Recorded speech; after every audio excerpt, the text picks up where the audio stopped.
Pai, nós colocamos a nossa vida diante do Senhor e oramos pedindo que a Tua graça venha por mais uma vez sobre nós. Revela-nos a Tua palavra, a Tua vontade, o Teu desejo para nós nessa noite.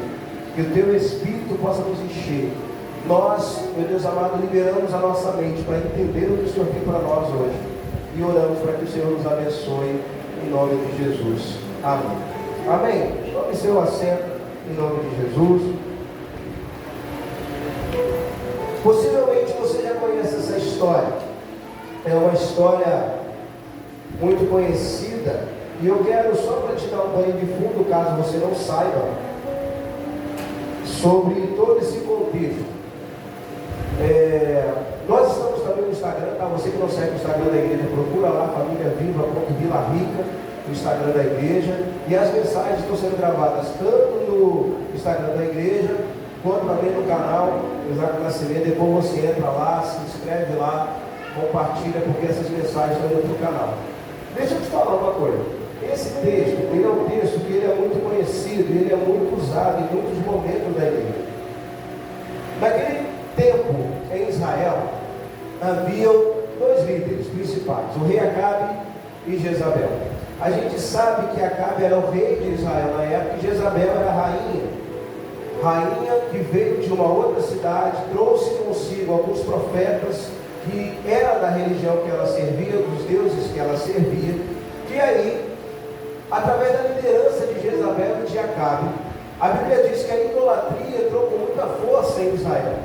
Todas as pessoas de Israel se tornaram totalmente idólatras, a ponto de esquecerem-se do Senhor e ficarem apenas adorando a Baal e a Zera.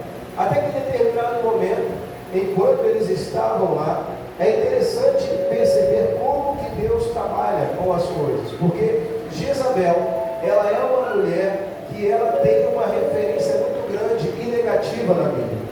Possivelmente você já ouviu falar sobre Jezabel. Nós sabemos que na época de Acabe, a Jezabel era uma mulher literal, ela literalmente existiu, foi esposa de Acabe, ela influenciava diretamente na vida de Acabe. Porém, essa mulher, ela é tomada como referência no futuro, para falar de algo, de um espírito simbolicamente, que age nas igrejas. Abra sua Bíblia lá em Apocalipse, capítulo 2, por favor. Apocalipse, capítulo 2, versículo 20.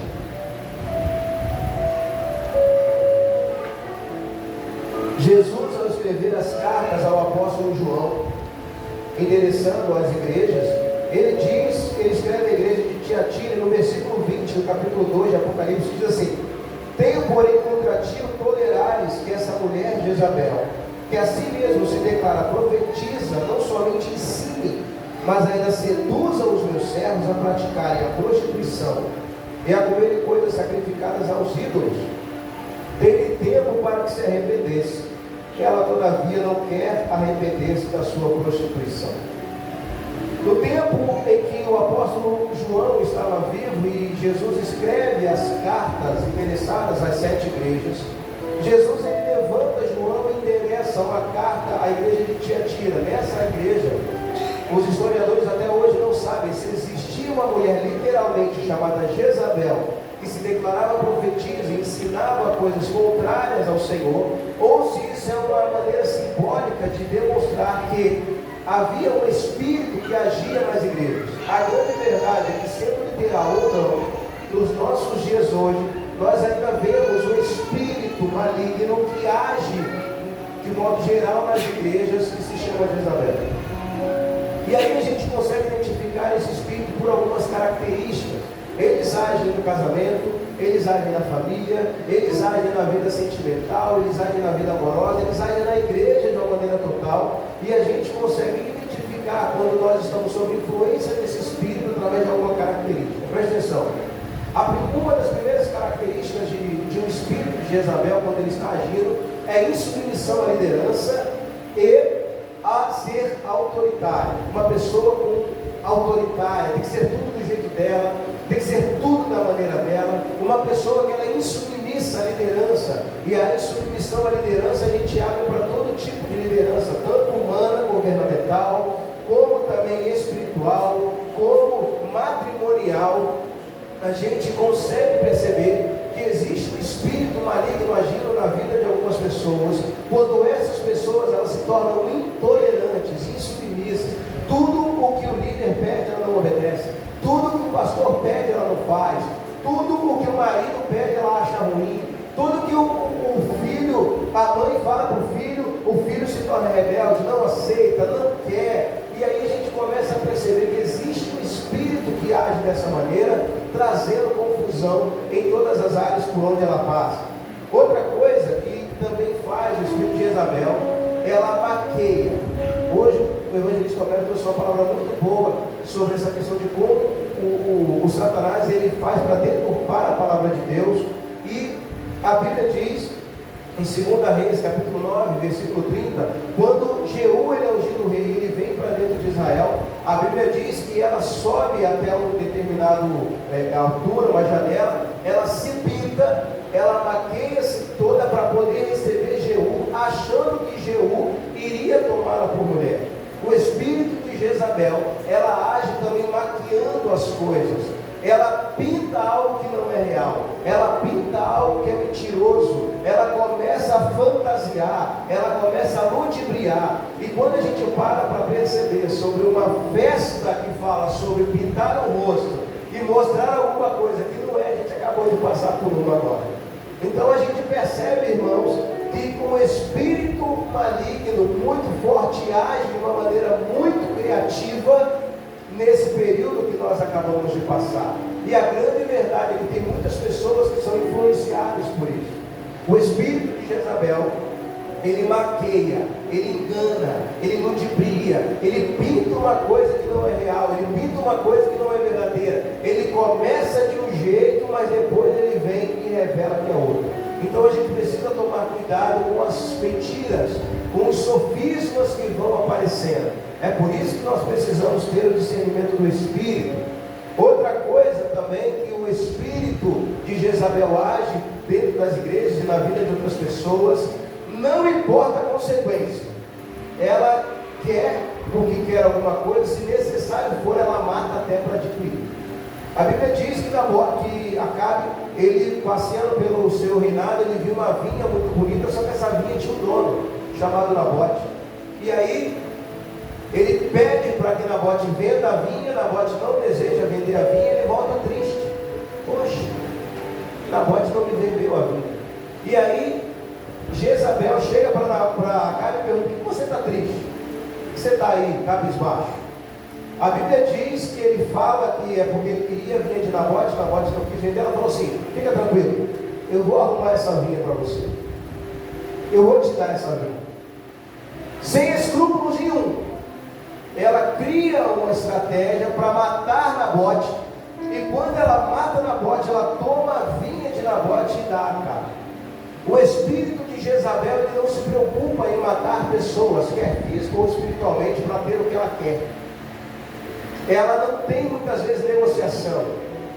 Ela faz de um jeito que ou você faz o que ela quer, ou então tem tiro, porrada e bomba. Ou então tem briga o tempo todo, tem desavença, tem ameaça. Ó, se você não me der, eu vou fazer isso. Se você não fizer, eu vou fazer aquilo outro.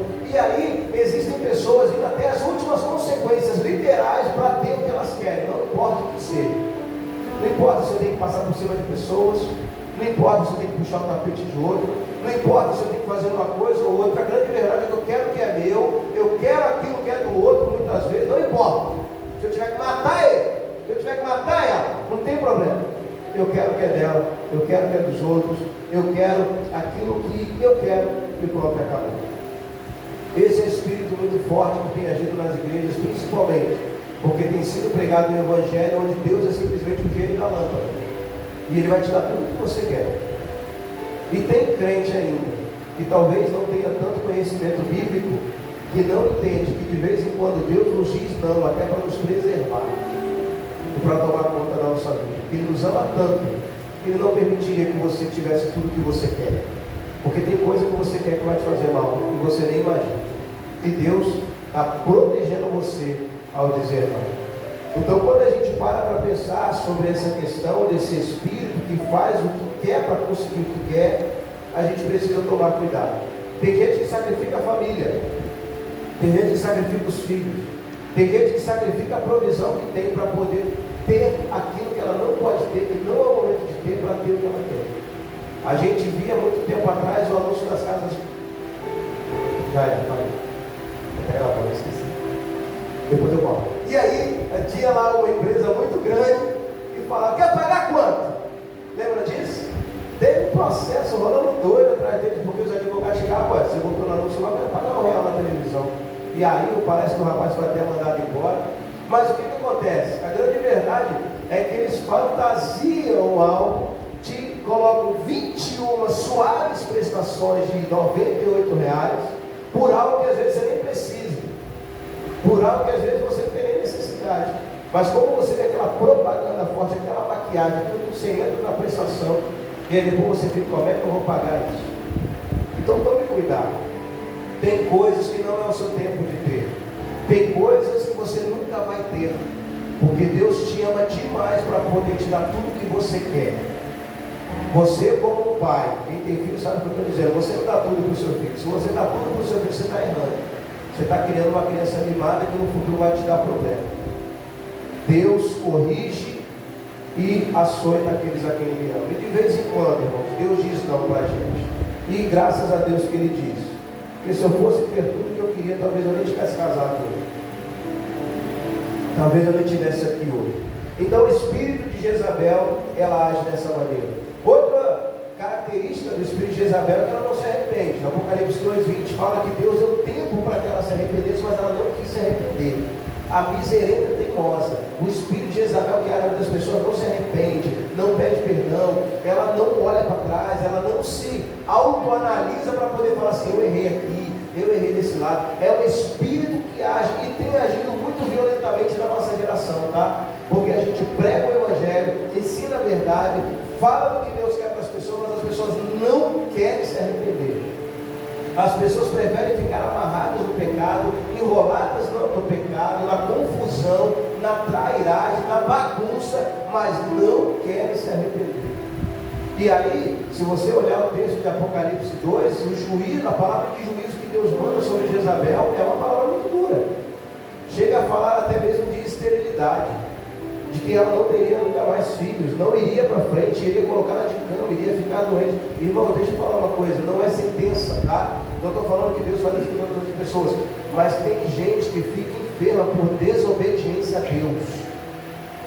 Tem gente que entra no processo de enfermidade porque não quer se arrepender de pecado. Falta de perdão gera muito isso.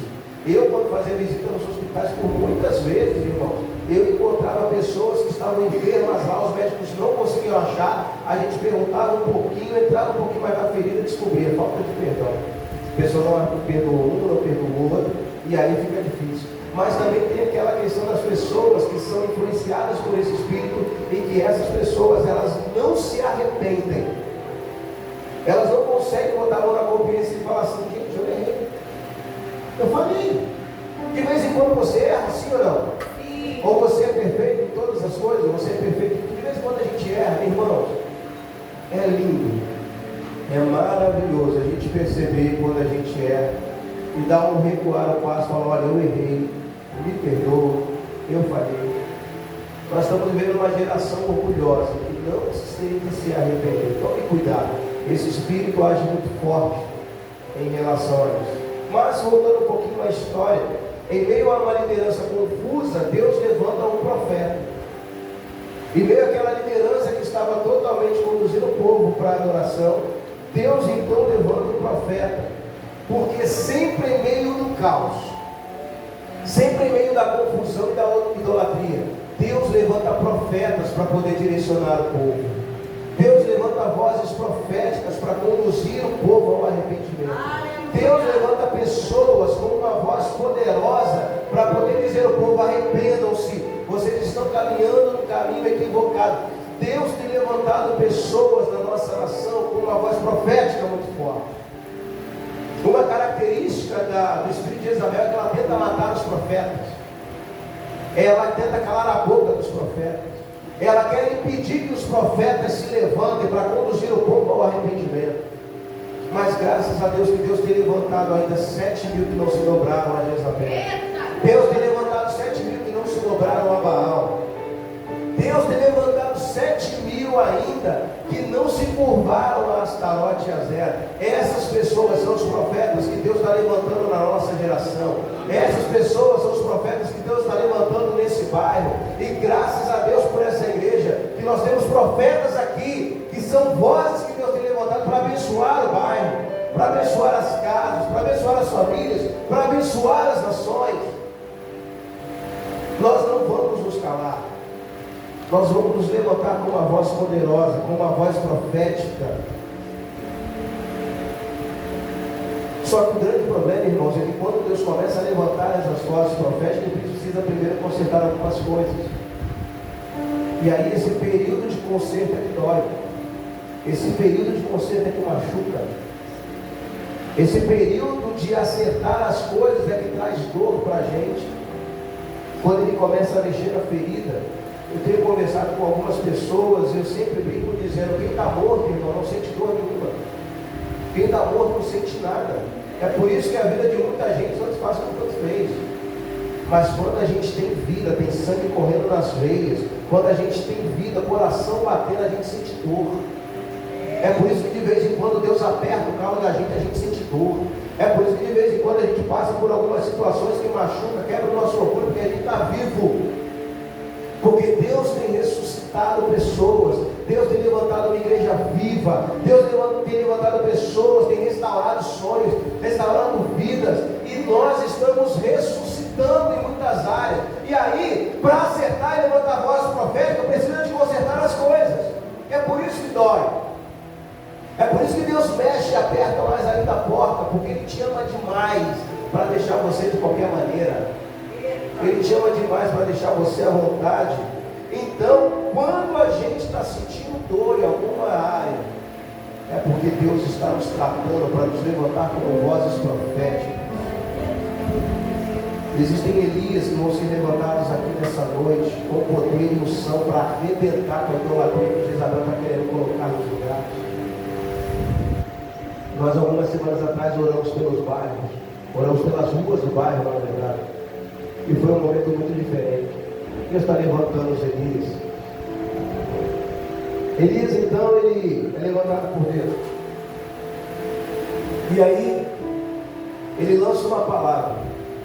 E ele diz, sobre a minha palavra não vai chover. Durante 3 anos e meio, a Bíblia diz que não choveu. Seca total. Depois desse período, Elias volta de novo no cenário. Se apresenta a Acabe e fala assim, ei, presta atenção, estou voltando, estou na área, Deus falou que vai mandar chuva, mas antes eu quero ter uma palavra com você. Pega os seus profetas todos os profetas que você tem, vão para o monte lá, a gente vai fazer um churrasco santo lá. Vamos ver. Nós vamos fazer um voto. Nós vamos clamar a Deus. Se Baal é Deus, Ele vai responder com fogo. Se o Senhor é Deus, Ele vai responder com fogo. Nós vamos fazer uma competição.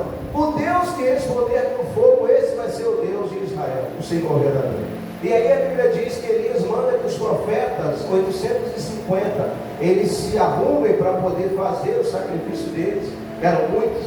E aí, enquanto eles estão oferecendo, Elias está zombando, você conhece a história. A Bíblia diz que até o meio-dia nada aconteceu, passa-se um tempo e eles falam, pronto, tá bom, acabou o Baal, não respondeu nada, agora vamos fazer algumas coisas aqui. Monta o altar, junta as pedras, faz o rio, coloca o altar. Deus, responde com fogo aí para o povo ver que o Senhor é Deus mesmo. A Bíblia diz que nem demorou muito tempo, Deus respondeu com fogo. Pronto, grande avivamento, todo mundo, lá é Deus, só o Senhor é Deus. O que Elias faz? Todo o povo de Israel que é pelo Senhor, pega os profetas de Baal e de Azera e mate todos eles. A Bíblia diz que houve uma chacina muito grande ali, 850 profetas morreram. Acabe sai correndo para casa, porque ficou com medo de morrer também. E quando ele chega lá, ele fala para Jezabel, o negócio é o seguinte, Elias ficou doido, mandou matar todo mundo lá, teve uma fogueira que desceu de cima para baixo. Quando eu vi, já estava tudo pegando fogo, todo mundo correndo, uma loucura, o povo se convertendo, falando só o Senhor é Deus, só o Senhor é Deus, só o Senhor é Deus, e a gente na correria, eu estou aqui agora. Tudo culpa do Elias. A Bíblia diz que Jezabel mandou um recado para Elias, fala assim, ó, Façam-lhe brigar. Façam-lhe assim os deuses, se amanhã, essa hora, eu fizer a mesma coisa que você fez com os profetas. E aí a gente entra no texto que a gente lê. A Bíblia diz que Elias, temendo, com medo, foi para o deserto. E quando a gente para, irmãos, para pensar sobre isso, sobre Elias no deserto, a gente começa a perceber algumas coisas. E algo muito importante que, se a gente não tomar cuidado, irmãos, eu preciso dizer isso para você, a gente acaba entrando por uma vereda que é complicada até mesmo às vezes de falar. Porque a Bíblia diz que Elias, tendo medo, ele fugiu para o deserto. E quando a gente não tem controle sobre os nossos sentimentos, dependendo do sentimento, eles colocam a gente no deserto. Dependendo do que a gente sente, se a gente não tiver controle emocional, coloca a gente no deserto. Dependendo do que a gente pensa, sente, de como está a nossa vida, a nossa situação, se nós não tivermos o controle emocional equilibrado, a gente entra no deserto. Elias tinha acabado de trazer um grande avivamento. Elias tinha acabado de fazer um grande reboliço, irmão, fogo descer do céu. O povo, todo mundo lá falando, ele veio uma palavra de morte sobre ele, ele ficou com medo. Esse mesmo homem que acabou de orar a Deus, e Deus desceu com fogo, ele ficou com medo. Presta atenção. Muitas vezes Deus vai te dar grandes vitórias, grandes conquistas. Se você não tiver um equilíbrio emocional, é capaz de você acabar recuando e ficando com medo. Pois tome cuidado com os seus sentimentos, o seu equilíbrio emocional. Cuide da sua mente, cuide da sua cabeça, cuide do seu coração, cuide dos seus sentimentos.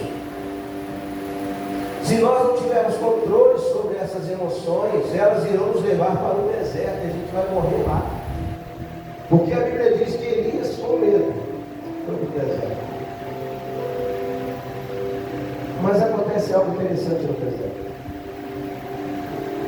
A Bíblia diz que quando ele vai para lá, ele encontra um zimbro.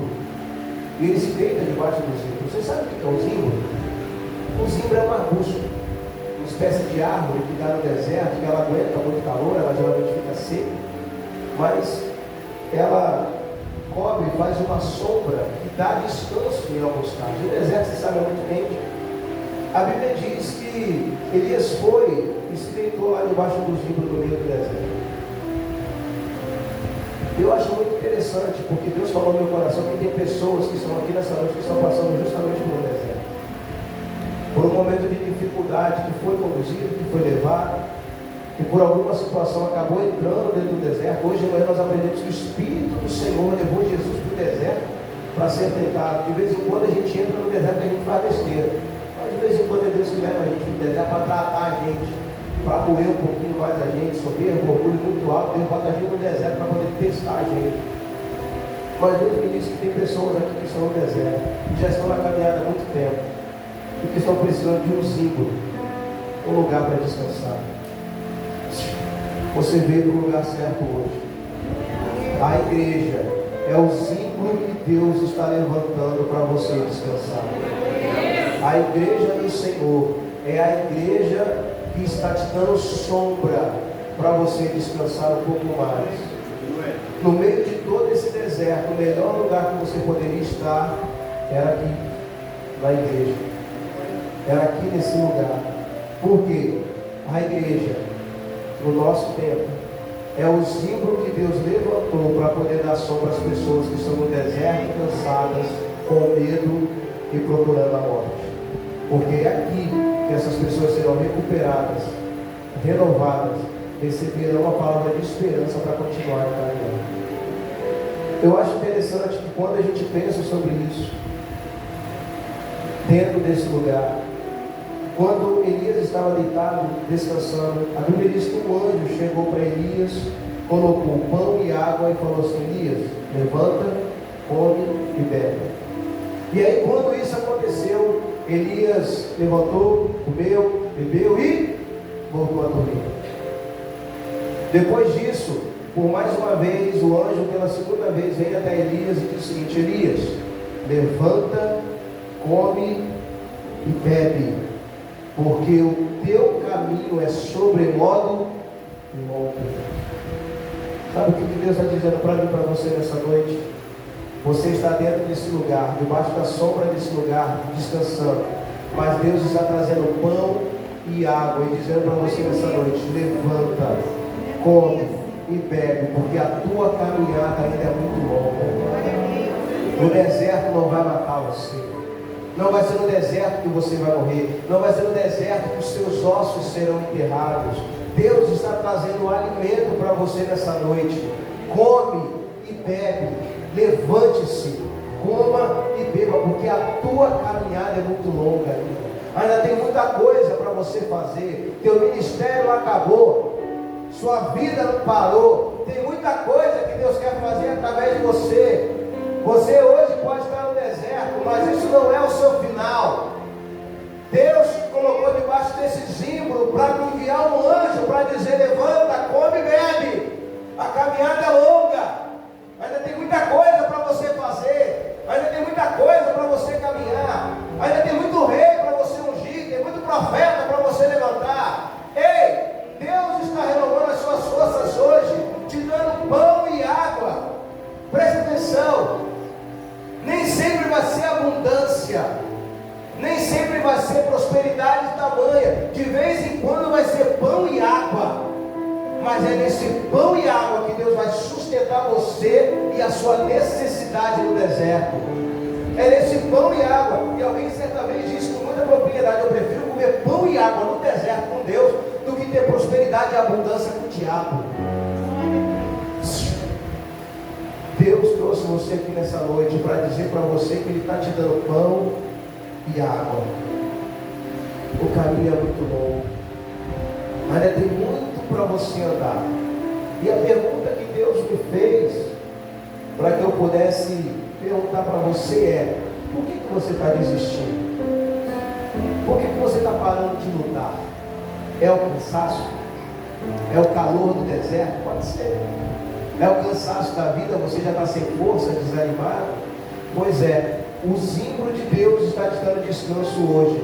E a palavra está vindo para você ser renovado, reanimado e vivificado. Deixa eu dizer uma coisa para você: nem sempre Deus vai tirar você do deserto. Haverão momentos na nossa vida em que Deus irá nos sustentar no deserto para que a gente possa caminhar ainda mais 40 dias. A Bíblia diz que depois que Elias comeu e bebeu, ele caminhou ainda mais 40 dias no deserto até chegar numa caverna. Quando chegou nessa caverna, ele não foi para dentro da caverna. Ele ficou lá mais um tempo até que Deus se manifesta e ele diz: Elias, o que você está fazendo dentro dessa caverna, rapaz? Sai. Você ainda tem que ungir rei a Jeú. Elias, você ainda tem que ungir Eliseu como profeta. Sai daí de dentro. Você ainda tem muito trabalho para fazer.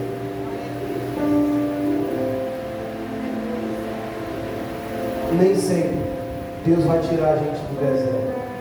Mas eu quero dizer com todas as letras: Deus vai enviar sustento para nós no meio do deserto.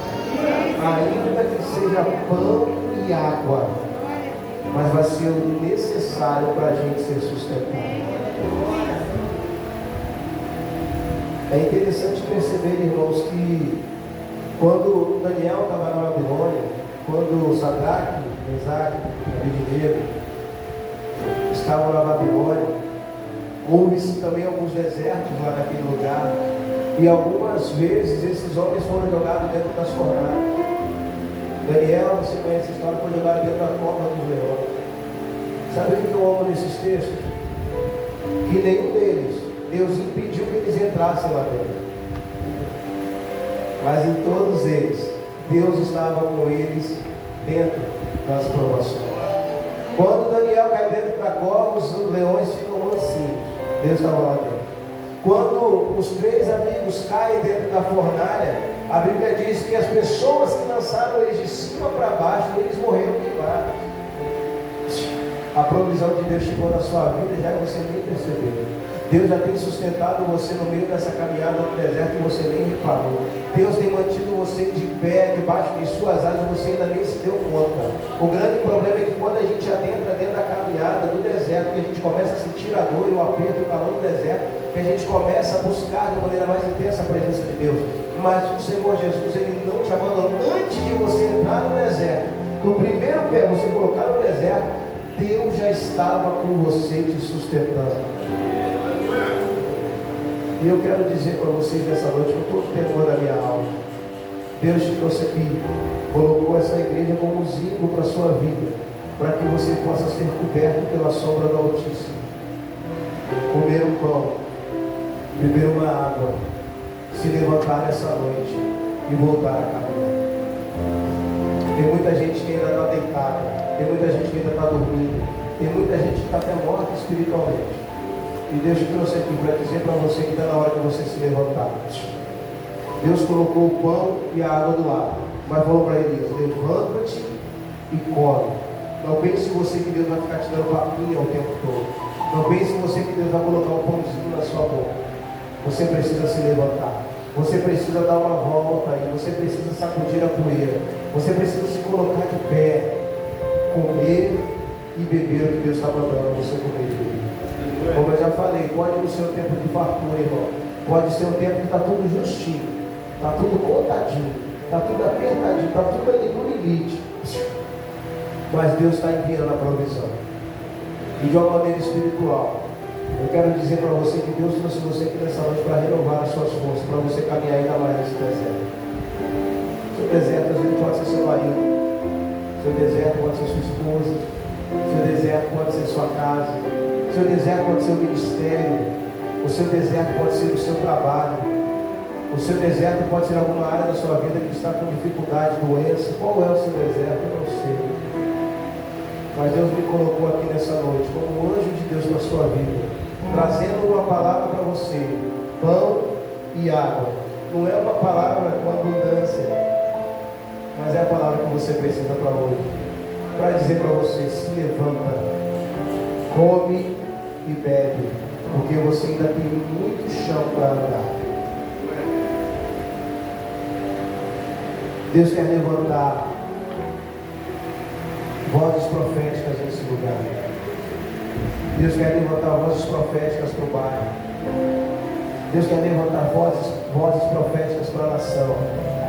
Eu não sei o seu futuro, eu não sei a sua história, mas quem sabe você aqui do lado pode ser uma voz que Deus está querendo levantar para poder pregar para as nações, ser um grande profeta para essa nação, para o Brasil. Não sei, vai que daqui a algum tempo sai uma notícia: grande profeta que veio de Vila Rica, Três Poços, se levantou para profetizar sobre o Brasil. Mas você tem que levantar comigo. Para de ficar choramingando, para de ficar se autoflagelando, para de ficar se diminuindo. Está na hora de você levantar, beber e seguir na caminhada. Deus tem uma obra na vida de todos nós, Ele quer fazê-la através de vocês. Não permita que o espírito de Jezabel prenda vocês a ponto de calar a voz profética que Deus colocou na vida de vocês, no coração de vocês. Nós vamos lutar contra o espírito de Jezabel. Nós vamos nos levantar como profetas. Eu acho interessante que no meio de toda essa história, quando Elias está dentro da caverna, ele diz: Senhor, todos os teus profetas morreram, todo mundo morreu, só eu fiquei. Quando a gente está com medo no deserto, a gente tem a sensação que só a gente está passando pelo problema, não é? A gente tem a sensação que a gente é o último a Coca-Cola do deserto. A gente tem a sensação que aquela é o último pedaço de bife que tem na casa por 6 pessoas. A gente tem a sensação de que a gente é o último. Só que na verdade, irmãos, a Bíblia diz que por aflições semelhantes à nossa, todo mundo passa. Todos estão passando. E aí Deus se levanta para eles e fala: assim, deixa de ser bobo, rapaz. Você é o último o quê? Tem 7.000 profetas que não se curvaram a Baal nem a Zera, que eu tenho sustentado no meu reino. Na mesma época de Elias, havia 7.000 profetas que estavam profetizando contra Jezabel. Elias foi o que ganhou mais evidência, mas existem 7.000. Talvez você não ganhe tanta evidência, mas só de estar no meio desses 7.000 profetas que nós somos, para mim já faz a diferença. Eu não quero estar em evidência desde que Deus me coloque no centro de sua vontade. Você que é profeta de Deus, você que tem um chamado de Deus e por algum motivo parou, Deus está te chamando nessa noite. Levanta, come e bebe, porque a sua caminhada ainda é muito longa. Tem muita coisa para fazer. Coloque-se em pé comigo diante de Deus.